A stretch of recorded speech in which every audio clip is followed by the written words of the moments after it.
بھائی امید کرتی ہوں کہ آپ سب خیریت سے ہوں گے۔ دعا کرتی ہوں کہ اللہ پاک آپ کی تمام پریشانی ختم کر دے اور آپ کو 5 وقت کا نمازی بنا دے، قرآن پاک پڑھنے والا بنا دے۔ آج میں آپ کو عمل بتانے جا رہی ہوں۔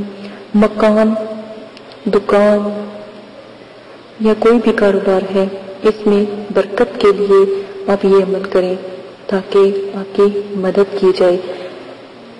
آپ اگر چاندی کی چھوٹی سی تختی لیں، اس پر 12 خانے بنائیں جیسے نقش بناتے ہیں۔ اوپر آپ نے بسم اللہ لکھنی ہے، اس کے بعد یا رزاق کو ہر خانے میں چھوٹا چھوٹا لکھ دینا ہے۔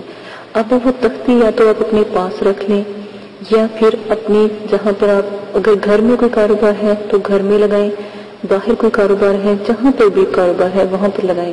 اور اگر دکان پر لگا رہے ہیں تو کوشش کریں کہ جب وہ سامنے بالکل لگائیں کہ کوئی بھی وہاں سے جو گاہک ہیں یا کوئی بھی لوگ گزرتے ہیں وہ تختی کو دیکھ کر گزریں تو یقین مانیں کہ جو بھی تختی کو دیکھ کر اندر داخل ہوگا، آپ کیا رزق اتنا بڑھے گا، اتنا اللہ پاک آپ کو رزق عطا فرمائیں گے کہ کبھی بھی رزق کی کمی نہیں ہوگی۔ وہاں پر لوگوں کی آمدرفت بہت زیادہ ہو جائے گی، خرید و فروخت کثرت سے ہوا کرے گی۔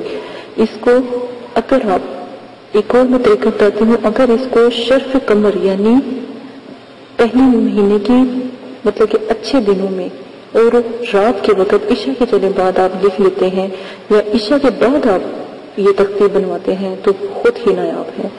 طریقہ وہی ہے، لیکن اگر آپ عشاء کے بعد بنواتے ہیں، وہ بھی پہلے 3 تاریخوں کے بعد، جیسے اسلامک دنوں کے 3 تاریخوں کے بعد جو بھی دن آئے اس دن آپ بنائیں، لیکن منگل